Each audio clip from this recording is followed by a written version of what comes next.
Hello hi नमस्कार मैत्रिणींनो, बघा हे कटोरी ब्लाऊज आहे आणि डायरेक्ट कपड्यावरती कटोरी ब्लाऊज आहे। बघा मी कशा प्रकारे माप लावते। कमी कपड्यामध्ये ब्लाऊज आहे।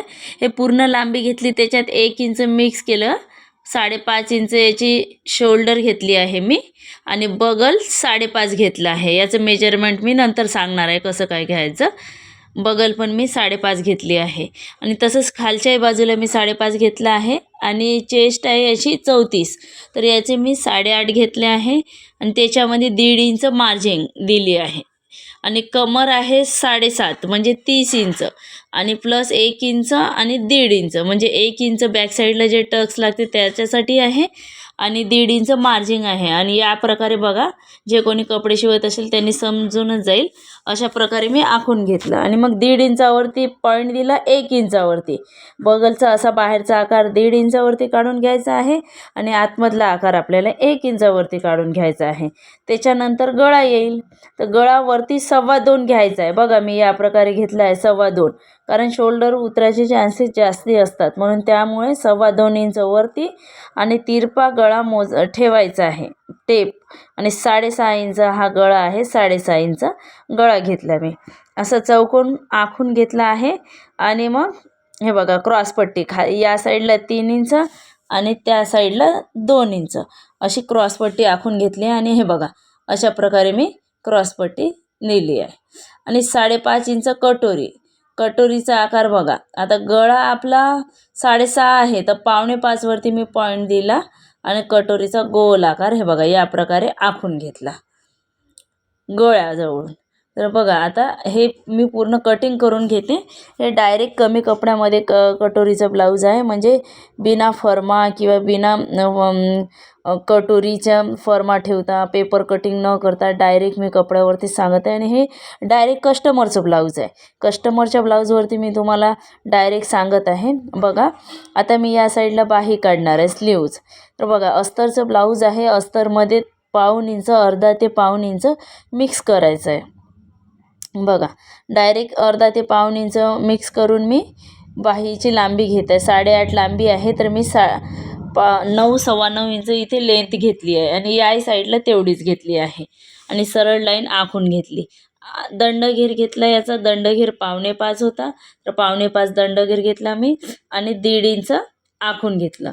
आता वरतून खाली मी 3 इंच घेतला, पण खाली जे आहे वरचा तिथे मी 6 6.5 आखून घेतला आणि त्याच्या पुढे 2 इंच म्हणजे दंडघेर, वरचा जो दंडघेर असते त्याच्यामध्ये 1 इंच ॲड करायचा आणि नंतर 2 इंच आणि असा आकार बघा या प्रकारे असा आकार काढून घेतला आणि अशी कटिंग केली। त्याच्यानंतर मग तिरपी लाईन आखायची, हे बघा दंडघेरकडे अशी, आणि त्याच्यानंतर मग हे शोल्डरचा खचका म्हणजे हे पॉईंट जे आहे ते शोल्डरवरतीच येईल आणि त्याच्यानंतर हा आतमधला आकार बघा या प्रकारे आतमधला आकार व्यवस्थित कटिंग करून घ्यायचा आहे। बिलकुल परफेक्ट मापाचं ब्लाऊज आहे, फिटिंग पण याची चांगली आहे। आणि डायरेक्ट मी असेच कस्टमरचे ब्लाऊज कटिंग करत असते, बिना फरम्याने किंवा बिना पेपर कटिंगनी, पण मी पेपर कटिंग पण अपलोड करेन। हे बघा हे फ्रंट आहे, फ्रंट पूर्ण असं डार्क करून घ्यायचं, बॅक साईडवरूनच फ्रंट बाय काढायचं आहे। कटोरी क्रॉसपट्टी बघा अशा प्रकारे हे पूर्ण फ्रंट आखून घ्यायचं आणि या फ्रंटला हे बघा बॅक साईड जे ते कटिंग केलं तिथे असं ठेवायचं आहे बघा या प्रकारे, आणि पूर्ण असं चॉकच्या याच्याने आखून घ्यायचं। हे बघा असं आखल्यानंतर मग बघा हे कॅमेरामध्ये दिसत नसेल, हे पूर्ण मग पुन्हा परत एकदा डार्क करून घ्यायचं। हे बघा असं डार्क केल्यानंतर मग हा फ्रंट पण आपल्याला कटिंग करून घ्यायचं आहे। परफेक्ट कटिंग आहे ही आणि डायरेक्ट कमी कपड्यामध्ये ॲडजस्ट होणारी कटिंग आहे आणि बिना फर्मा वापरता किंवा कटोरीचे काही न वापरता डायरेक्ट मी कपड्यावरतीच कटिंग करत असते बघा कमी वेळामध्ये। आणि ही कटिंग जे आहे ती एकदम म्हणजे कमी कपड्यामध्ये ॲडजस्ट होणारी कटिंग आहे बघा या प्रकारे। 1 मीटर कापड आहे, तरी पण याच्यामध्ये लांब स्लीवचं म्हणजे ब्लाऊज निघून, डिझाईनचं ब्लाऊज निघून बघा कपडा। आणि या प्रकारे मग आता इथे कटोरी आखून घ्यायची। हे बघा हे कटोरीला राऊंड दिला कटोरी पण तशीच छापून आपल्याला आखून घ्यायचं, डार्क करायचं आहे हे बघा.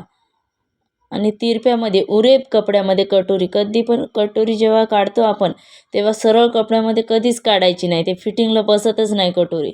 उरेप कपड्यामध्येच कटोरी काढल्या जाते.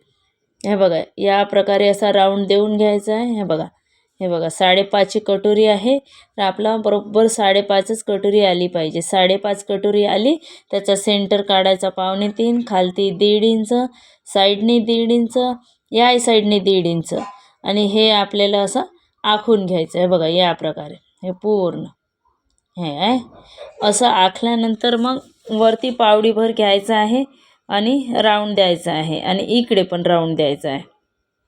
या प्रकारे ही अशी कटिंग आहे. आता ही कटिंग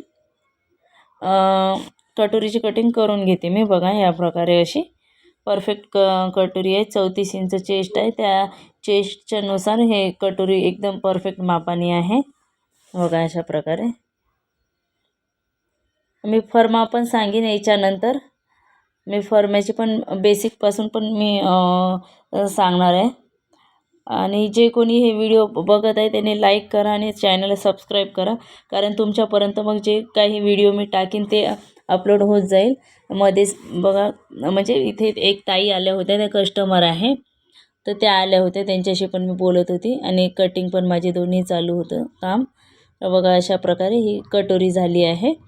बघा याच्यानंतर आता क्रॉसपट्टी काढायची आहे. ही कटोरी झाली की क्रॉसपट्टी म्हणजे कोणी योगपट्टी पण म्हणतात त्याला, आणि कोणी क्रॉसपट्टी पण म्हणतात. हे बघा अशा प्रकारे ह्या कापड टाकून घ्यायचं. हे बघा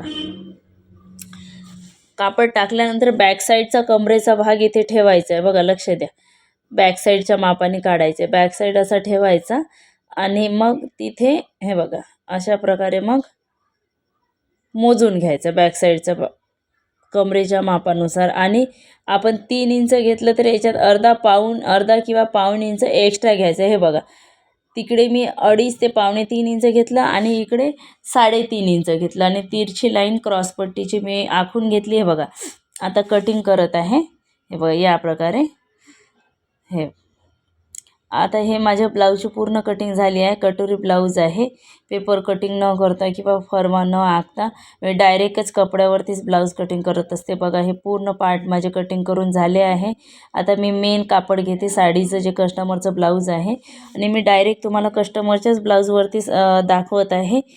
कटिंग किंवा फर्मा कटिंग करून पुन्हा कस्टमरच्या याच्यावर आखून असं न करता मी डायरेक्ट शॉर्टकटमध्ये तुम्हाला माझी जे कटिंग आहे माझं जे रूटीन आहे, मी जे कटिंग करत असते तेच कटिंग मी यूट्यूबवर दाखवत आहे. हे बघा या प्रकारे मी स्लीव्ज ठेवून घेतले या साईडला आणि कटिंग करत आहे. हे बघा त्याच्यानंतर मग मी बॅक साईड कटिंग करणार आहे. हे बघा स्लीव्ज कटिंग झाली की मग आता बॅक साईड कटिंग करत आहे. बॅक साईड पण असं ठेवून घ्यायचं व्यवस्थित. हे बघा, आणि त्याच्यानंतर मग बॅक साईड पण थोडं जास्ती कटिंग करायचं, कारण अस्तर जे असते अस्तर कमीच राहते साडीच्या कपड्यापेक्षा, म्हणून मग तंत कधीच नाही कापायचं, थोडं जास्तीच कटिंग करायची. हे बघा हे बॅक साईड पण कटिंग झाला आपला. आता मी घेते फ्रंट. बघा बॅक साईड जी कटिंग केला आहे त्याच साईडला मी फ्रंट पण टाकून घेतला, आणि फ्रंट पण मी व्यवस्थित कटिंग करून घेते. बघा लक्ष द्या. जर तुम्हाला काही शिकायचं असेल तर कमेंटमध्ये सांगा. 1 टक्स ब्लाऊज असू द्या किंवा 4 टक्स कप्सवाले असू द्या, 1 पीस, मी सगळे पॅटर्न सांगणार आहे हळूहळू. पण हे माझी सुरुवात आहे, तर सुरुवातीला मी ब्लाऊजचीच व्हिडिओ अपलोड करत आहे. जसा वेळ मिळेल मी तसे पूर्ण कटिंग, स्टिचिंग किंवा डिझाईन पण अपलोड करत जाईल.